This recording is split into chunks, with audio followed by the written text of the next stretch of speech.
Subscribe કરો એ high news India channel ને પછી યુટ્યુબ એપ પર બેલ આઇકોન નું બટન દબાવો અને નિહાળો એ high news India channel. Audio Jungle।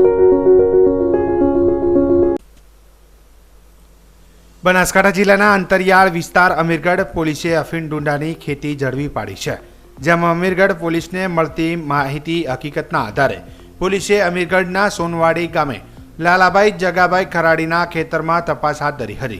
જોકે મકાઈના વાવેતરની આડમાં માદક પદાર્થ અફીણ ડુંડાનું વાવેતર મળી આવ્યું હતું, જેથી પોલીસે કુલ મુદ્દામાલ કબજે કરી ખેતર માલિક લાલાભાઈ જગાભાઈ ખરાડીની અટકાયત કરી અફીણ ડુંડાનું વજન 4 કિલો 945 ગ્રામ જેટલું, જેની કિંમત 45,945નો મુદ્દામાલ કબજે કરી અમીરગઢ પોલીસ મથકે ગુનો નોંધી આગળની તપાસ હાથ ધરી હતી।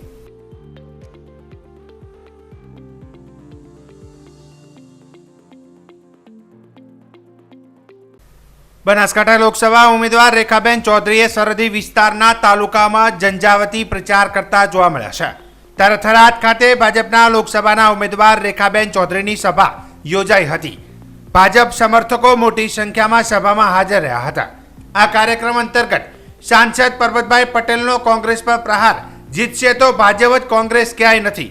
કોંગ્રેસના લોકસભાના ઉમેદવાર ગેનીબેન ઠાકોર કરી રહ્યા છે જીતનો દાવો, ત્યારે ભાજપ કહે છે કોંગ્રેસમાં કોઈ નથી। બીજી બાજુ લોકસભાના ઉમેદવાર રેખાબેન ચૌધરીએ શિક્ષિત હોય, જીત્યા બાદ હિન્દી ઇંગ્લિશ સહિત ભાષાથી વાકેફ છું, એટલે લોકોના પ્રશ્નો હું સમજી શકીશ તેવું કહેવામાં આવી રહ્યું છે। તે મારે પ્રવાસ જે હતો 4 તાલુકામાં, એમાં મને પ્રચંડ જનપ્રતિસાદ મળી રહ્યો છે। બહુ મોટી સંખ્યામાં લોકો ઉમટી પડ્યા હતા અને એમના ખૂબ આશીર્વાદ મળ્યા છે। વડીલો હોય, સંતો હોય, ભાઈઓ બહેનો માતાઓના ખૂબ આશીર્વાદ મારી જોડે છે અને એના ઉપરથી મને પૂરો વિશ્વાસ છે કે અમે બનાસકાંઠા વતી ભવ્ય વિજય મેળવી 5 લાખથી વધુની લીડ મેળવી અને મોદી સાહેબના ચરણોમાં એક કમળ જરૂરથી દબાવીશું। નવો છે માત્ર ને માત્ર નરેન્દ્ર મોદી દેશના પ્રધાનમંત્રી થવાના છે, એમાં કોઈને શંકાને સ્થાન નથી।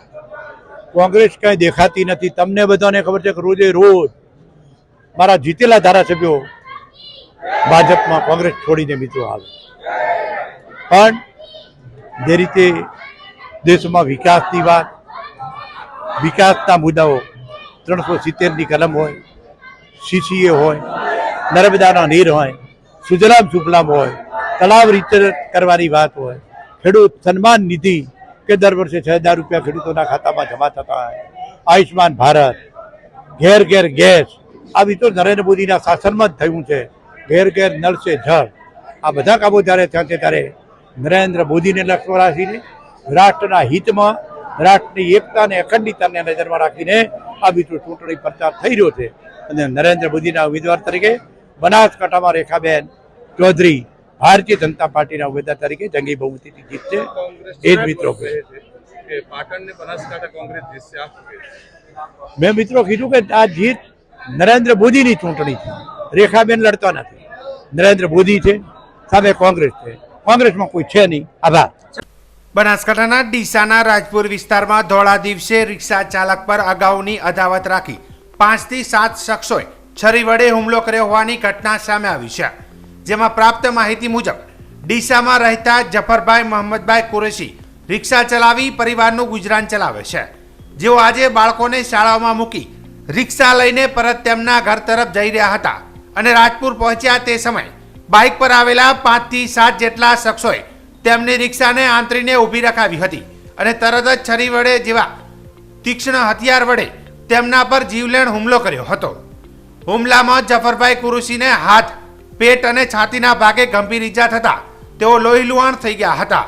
બનાવના પગલે આજુબાજુના લોકો દોડી આવતા હુમલાખોરો ત્યાંથી ચાલા ગયા હતા અને બનાવની જાણ થતાં જ 108 એમ્બ્યુલન્સ વાન તરત જ ઘટના સ્થળ પર પહોંચી ઈજાગ્રસ્તને સારવાર માટે ડીસાની સરકારી હોસ્પિટલમાં ખસેડાયો હતો, જ્યાં પ્રાથમિક સારવાર આપ્યા બાદ તેમની હાલત વધુ નાજુક હોવાથી તેમને વધુ સારવાર અર્થે પાલનપુર સરકારી હોસ્પિટલમાં ખસેડવામાં આવ્યા હતા। ગુજરાતની સરકારી પ્રાથમિક શાળામાં વર્ષો પછી આવેલ સ્પેશિયલ એજ્યુકેટરની કાયમી ભરતીમાં સંબંધિત શૈક્ષણિક લાયકાત ધરાવતા તમામ ઉમેદવારોનો સમાવેશ કરવા બાબતે એબીવીપી થરાદ દ્વારા પ્રાંતને આવેદન આપી રજૂઆત કરવામાં આવી હતી, જેમાં આવેદનપત્રમાં જણાવ્યું હતું કે તાજેતરમાં શિક્ષણ વિભાગ દ્વારા સરકારી પ્રાથમિક અને માધ્યમિક શાળાઓમાં દિવ્યાંગ વિદ્યાર્થીઓને પણ શિક્ષણની સમાન તક મળી રહે તે હેતુથી દિવ્યાંગ વિદ્યાર્થીઓ માટે કાયમી શિક્ષકો સ્પેશિયલ એજ્યુકેટેડની ભરતી માટેની પ્રક્રિયા હાથ ધરવામાં આવેલ છે. તાજેતરમાં જ પ્રાથમિક શાળાઓમાં દિવ્યાંગ બાળકોના અભ્યાસ માટે 3000 જેટલા શિક્ષકોની નિમણૂક માટે જાહેરાત પણ આપવામાં આવી હતી, પરંતુ તેમાં લાયકાત ધરાવતા 95% ઉમેદવારો ભરતી પ્રક્રિયાથી બાકાત રહેવા પામ્યા છે, જેમાં કેટલાક તો વર્ષોથી સમગ્ર શિક્ષાની અંદર કરાર આધારિત ફરજ બજાવી રહેલ અને દિવ્યાંગ બાળકોના વિશિષ્ટ શિક્ષક તરીકે સેવા આપી રહેલ છે. આ ભરતી પ્રક્રિયામાં ફક્ત 100 થી 150 જેટલા ઉમેદવારો અરજી કરી શકે તેમ છે. ભરતી પ્રક્રિયામાં અરજી કરવા માટે નક્કી કરેલ પરીક્ષા ખૂબ જ ઓછા ઉમેદવારો પાસ કરી શક્યા છે. પાસ થવા માટે ફરજિયાત 55 અને 60% ધોરણ નક્કી કરવામાં આવેલ, તેમજ વર્ષો પછી ખૂબ જ ટૂંકા ગાળામાં યોજવામાં આવેલ સ્પેશિયલ ટેટ 1 અને સ્પેશિયલ ટેટ 2 પરીક્ષાના પ્રશ્નપત્રનું સ્તર ખૂબ જ કઠિન હોવાથી પરિણામ ખૂબ નીચું આવ્યું હતું. ત્યારે તાલીમાર્થી વિદ્યાર્થીઓ અને સમગ્ર શિક્ષાના કરાર આધારિત સ્પેશિયલ એજ્યુકેટેડ દ્વારા સરકારશ્રીને વિનંતી છે કે દિવ્યાંગ બાળકોના શિક્ષણ માટે ગુજરાત સરકાર અને ભારત સરકાર દ્વારા નક્કી કરેલ RCI દ્વારા માન્ય શૈક્ષણિક લાયકાતના તમામ ધોરણો પરિપૂર્ણ કરતા હોય પરીક્ષાના માર્ક્સનું કટ ઓફ મેરિટ નીચું લાવીને ખાતાકીય પરીક્ષા લેવાની શરતે તમામ તાલીમી ઉમેદવારો અને સમગ્ર શિક્ષાના અનુભવી સ્પેશિયલ એજ્યુકેટેડ તમામને માન્ય રાખીને તેમનો નિયમિત વિશિષ્ટ શિક્ષક સ્પેશિયલ એજ્યુકેટેડ તરીકે સમાવેશ થાય તેવી માગણી કરી હતી, જેમાં ABVP થરાદના નગરમંત્રી રાજેશભાઈ જોશી, અરવિંદભાઈ પુરોહિત, વિશાલપુરી સ્વામી સહિત ABVPના કાર્યકર્તા તેમજ સુખદેવપુરી સ્વામી, જીગર ઓઝા સહિત સ્પેશિયલ BEdના ઉમેદવારો હાજર રહ્યા હતા. અમે આજે પ્રાંત કચેરીએ આવ્યા છીએ આવેદનપત્ર આપવા માટે, જે ટૂંક સમયમાં દિવ્યાંગ બાળકો માટેની ટીચરો માટેની જે ભરતી આવી છે તો એની અંદર ઓછા 150 જેવા ફોર્મ ભરાણા છે. તો અમે સરકારશ્રીને એ રજૂઆત કરીએ છીએ કે આપણા દરેક વિસ્તારમાં સોયગામ છે, દરેક તાલુકાની અંદર દિવ્યાંગ બાળકોને શિક્ષક મળે 6 થી 8 ધોરણની અંદર. તો એના માટે અમે સરકારશ્રીને રજૂઆત કરીએ છીએ કે ટેટનું પાસિંગ માર્ક ઘટાડી અને વિદ્યાર્થીઓ અને જે લાયકાત મેળવેલા શિક્ષકો વધારે બેઠા છે તો એમની ટૂંક સમયમાં બધાની ભરતી કરે એવી અમે રજૂઆત લઈને આવ્યા છીએ.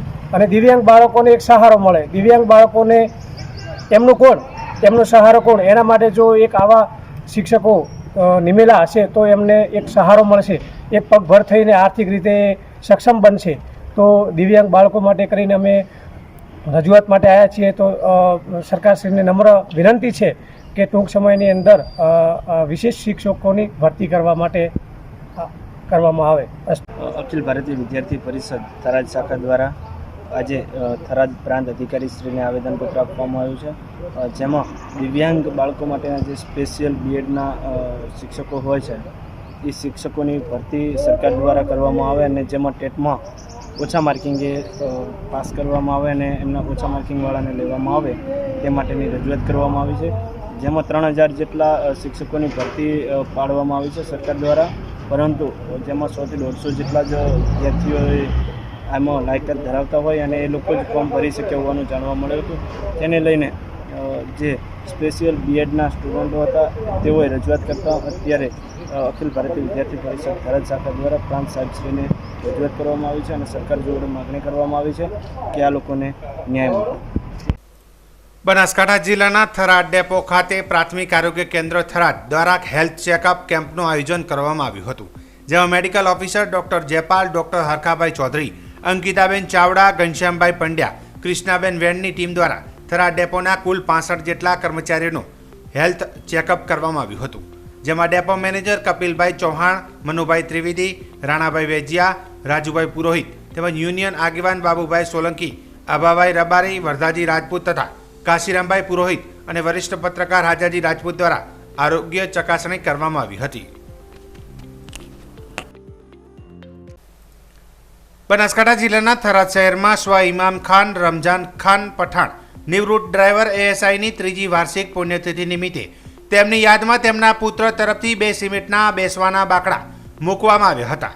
વર્ષ 2021ના પવિત્ર રમજાન માસ દરમિયાન તેઓનો અકાળે અવસાન થયું હતું, જે નિમિત્તે DYSP કચેરી થરાદ અને મુસ્લિમ સમાજના કબ્રસ્તાનમાં બાકડા મૂકવામાં આવ્યા હતા. તેઓ થરાદ પોલીસ પરિવાર તરફથી DYSP કચેરીના પ્રાંગણમાં તેઓને શ્રદ્ધાસુમન અર્પણ કરવામાં આવ્યા હતા. આ પ્રસંગે Tharad DYSP SM Varotariya, PSI AD Barot, Tharad depot manager Kapilbhai Chauhan, તેમના નાનાભાઈ કાશમભાઈ પઠાણ, નિવૃત્ત પોલીસ ઇન્સ્પેક્ટર તથા સલીમ ખાન પઠાણ અને તેમના બંને પુત્રો સાબિર ખાન અને શમશેર ખાને તમામ કચેરી થરાદ ખાતેના ચોકમાં શ્રદ્ધાસુમન અર્પણ કર્યા હતા અને તેમના બંને પુત્રો દ્વારા તમામ પોલીસ પરિવારનો દિલથી આભાર માન્યો હતો. આજરોજ મારા પિતાશ્રી ઇમામ ખાન રમઝાન ખાન પઠાણની 2021ના પવિત્ર રમઝાન માસ દરમિયાન અવસાન થયેલ એની યાદમાં આજરોજ અમોએ થરાદ પોલીસ સ્ટેશનના ડીવાયએસપી કચેરીમાં અને મુસ્લિમ સમાજના કબ્રસ્તાનમાં બેસવાના બોકડા મૂકેલ છે અને તેમની યાદમાં પોલીસ પરિવાર તરફથી શ્રદ્ધાસુમન અર્પણ કરેલ છે. શ્રી એડી બારોટ, પીએસઆઈ શ્રી વારતોરિયા સાહેબ, શ્રી ડેપો મેનેજર શ્રી, અમારા ભાઈશ્રી, અમારા અંકલ શ્રી KR પઠાણ તેમજ અમારા પરિવાર તરફથી તેઓને શ્રદ્ધાસુમન અર્પણ કરવામાં આવેલ છે. થરાદ ડીવાયએસપી શ્રી વારતોરિયા સાહેબનો આ તબક્કે હું દિલથી ખૂબ ખૂબ આભાર માનું છું કે સાહેબે અમને અનુમતિ આપી અને એના આધારે અમે આ બોકડો મૂકેલ છે. સાહેબનો ફરીવાર ખૂબ ખૂબ આભાર. બનાસકાંઠા જિલ્લાના સોયગામ તાલુકામાં અનુજાતિના મોરચાના મંત્રી એડવોકેટ અમરત ભાટિયાએ રાજીનામું આપતા ચર્ચાનું કેન્દ્ર બન્યું છે. જેમાં સવારે પાર્ટીમાં બંધારણની અવગણના થતી હોવાથી, અંતરાત્માના માનતો હોવાથી સોશિયલ મીડિયામાં પોસ્ટ કરી રાજીનામું ધર્યું છે. જેમાં ગતરોજ વાવ લોકનિકેતન હોસ્ટેલ ખાતે બહોળી સંખ્યામાં ગેનીબેન ઠાકોરના અધ્યક્ષસ્થાને લોકસભા ચૂંટણીને લઈને બેઠકનું આયોજન કરાયું હતું. જે સમયે એડવોકેટ અમરત ભાટિયાને કોંગ્રેસનો કેસ ફહેરાવી કોંગ્રેસમાં આવકાર્યા હતા. જે પ્રસંગે ગેનીબેન ઠાકોર, ગુલાબસિંહ રાજપૂત, કેપી ગઢવી, સુરેશભાઈ ત્રિવેદી સહિત કોંગ્રેસના પીઠ અગ્રણીઓ સહિત બહોળી સંખ્યામાં કાર્યકરો ઉપસ્થિત રહ્યા હતા. સબસ્ક્રાઇબ કરો એ હાઈ ન્યૂઝ ઇન્ડિયા ચેનલ ને, પછી યુટ્યુબ એપ પર બેલ આઇકોન નું બટન દબાવો અને નિહાળો એ હાઈ ન્યૂઝ ઇન્ડિયા ચેનલ.